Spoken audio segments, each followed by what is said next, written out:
من كتاب حياة الإمام الحسين عليه السلام، التسجيل الصوتي 16 بصوت رائد عبد الجبار. مؤتمر غدير خم. لما انتهى الرسول صلى الله عليه وآله من حجه قافل راجعا إلى يثرب، وحينما انتهى موكبه إلى غدير خم هبط عليه أمين الوحي يحمل رسالة من السماء بالغة الخطورة تحتم عليه بأن يحط رحله ليقوم بأداء هذه المهمة الكبرى، وهي تنصيب الإمام أمير المؤمنين عليه السلام خليفة ومرجعا للأمة من بعده. وكان أمر السماء بذلك يحمل طابعا من الشدة ولزوم الإسراع في إذاعة ذلك بين المسلمين، فقد نزل عليه الوحي بهذه الآية: بسم الله الرحمن الرحيم. يا أيها الرسول بلغ ما أنزل إليك من ربك، وإن لم تفعل فما بلغت رسالته، والله يعصمك من الناس. لقد أنذر النبي صلى الله عليه وآله إنه إن لم ينفذ إرادة السماء ذهبت أتعابه وضاعت جهوده، وتبدد ما لاقاه من العناء في سبيل هذا الدين، فانبرى صلى الله عليه وآله بعزم ثابت وإرادة صلبة إلى تنفيذ إرادة الله، فوضع أعباء المسير وحط رحله في رمضاء الهجير، وأمر القوافل أن تفعل مثل ذلك. وكان الوقت قاسيا في حرارته، حتى كان الرجل يضع طرف ردائه تحت قدميه ليتقي به من الحر.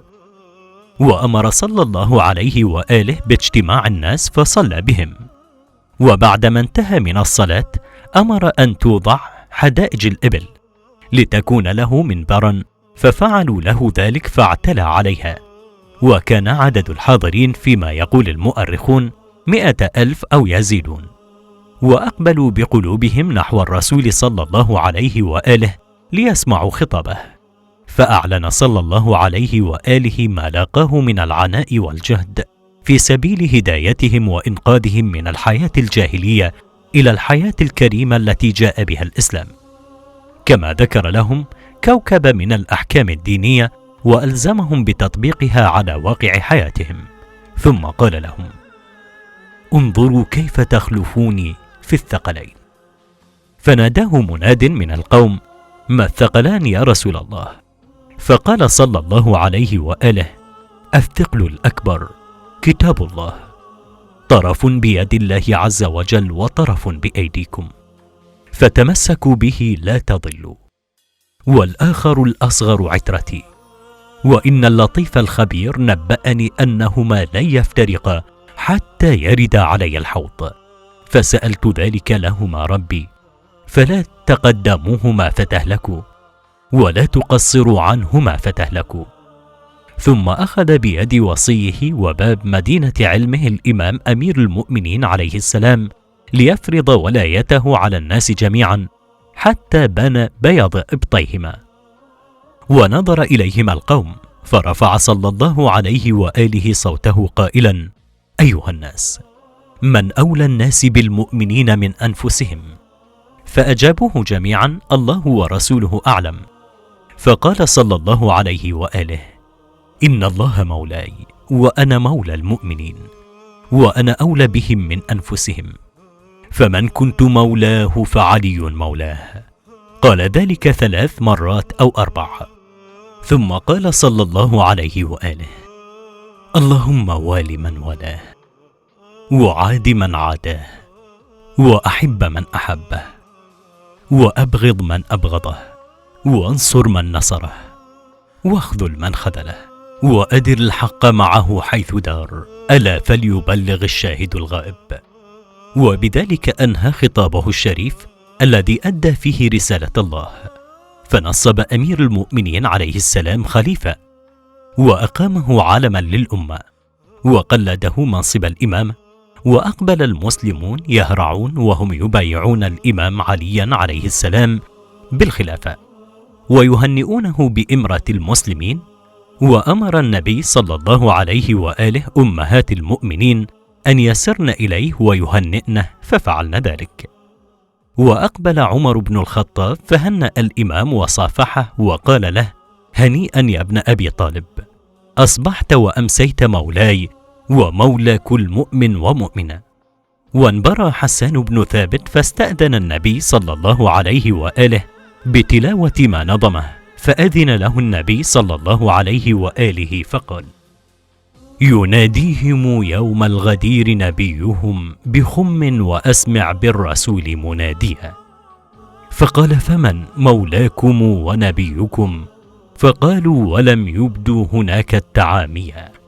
إلهك مولانا وأنت نبينا ولم تلق منا في الولاية عاصيا.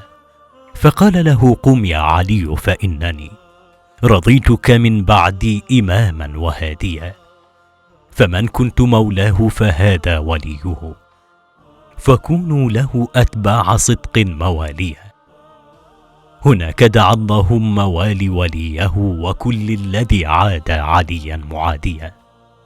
ونزلت في ذلك اليوم الخالد في دنيا الإسلام هذه الآية الكريمة: اليوم أكملت لكم دينكم وأتممت عليكم نعمتي ورضيت لكم الإسلام دينا. لقد كمل الدين بولاية أمير المؤمنين، وتمت نعمة الله على المسلمين بسمو أحكام دينهم وسمو قيادتهم التي تحقق آمالهم في بلوغ الحياة الكريمة. وقد خطى النبي صلى الله عليه وآله بذلك الخطوة الأخيرة في صيانة أمته من الفتن والزيغ، فلم يترك أمرها فوضى كما يزعمون، وإنما عين لها القائد والموجه الذي يعنى بأمورها الاجتماعية والسياسية.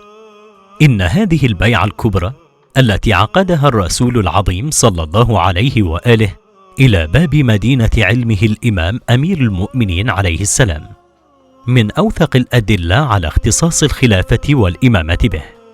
وقد احتج بها الإمام الحسين عليه السلام في مؤتمره الذي عقده بمكة لمعارضة حكومة معاوية وشجب سياسته، فقد قال عليه السلام: أما بعد، فإن هذا الطاغية يعني معاوية قد فعل بنا وبشيعتنا ما علمتم ورأيتم وشهدتم، وإني أريد أن أسألكم عن شيء، فإن صدقت فصدقوني، وإن كذبت فكذبوني، واسمعوا مقالتي واكتبوا قولي، ثم ارجعوا إلى أمصاركم وقبائلكم ومن ائتمنتموه من الناس ووثقتم به فادعوه إلى ما تعلمون من حقنا، فإنا نخاف أن يدرس هذا الحق ويذهب ويغلب، والله متم نوره ولو كره الكافرون.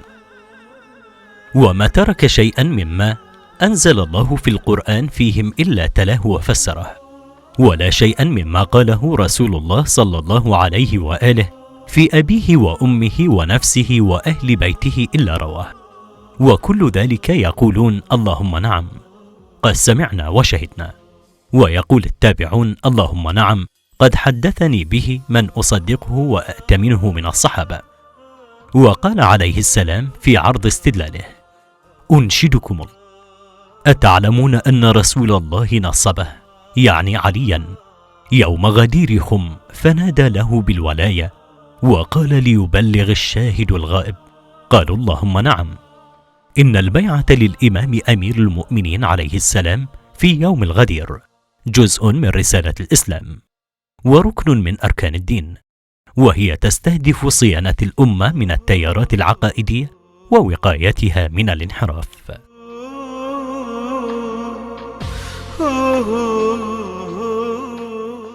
مرض النبي صلى الله عليه وآله.